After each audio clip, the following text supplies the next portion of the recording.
A lot of people think that prenuptial agreements are just for celebrities and multimillionaires, which I can understand that perception, but that is not the case. You might actually benefit from a prenuptial agreement more than you might think. So let's begin with what a prenuptial agreement actually is. A prenuptial agreement, or prenup, is a contract that you and your partner enter into before marriage. Pretty simple. A prenuptial agreement generally defines expectations for how finances will be handled during the marriage as well as in the event of divorce. And this is where people usually tune out. Prenuptial agreements are not about planning on getting a divorce. They're about setting expectations and prioritizing what's important to both parties to the prenup. Here are some categories that many of my prenuptial agreements fall into. The first is people who have prior marriages or people who were previously married. If you've been through a divorce, you understand as well as anyone how complex and costly those can be. Having a prenuptial agreement in place can significantly limit the number of financial issues to be litigated. Hopefully, by reducing those issues to be litigated, you can maybe reduce the conflict between the parties, but you will definitely reduce the cost to both parties of the divorce.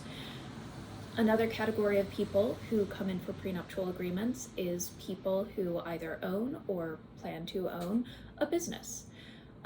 Having a prenuptial agreement in place can help ensure that that business that you worked so hard on remains yours, even if your personal life changes. The third category is people who either have inherited or plan to inherit significant assets. Significant can be whatever you define it as.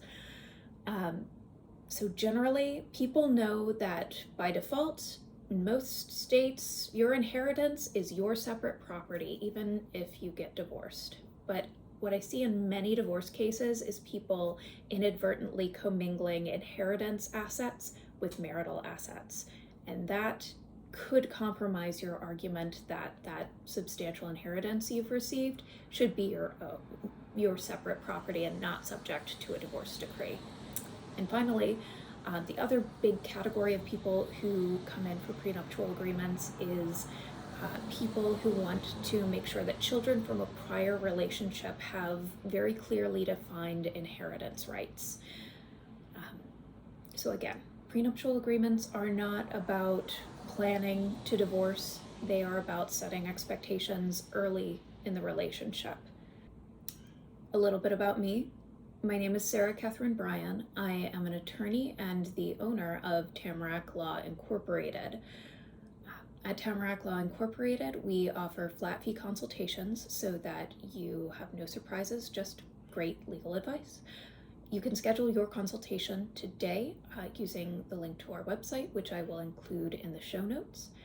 For more content related to estate planning and litigation avoidance, please subscribe to our YouTube channel. Thank you.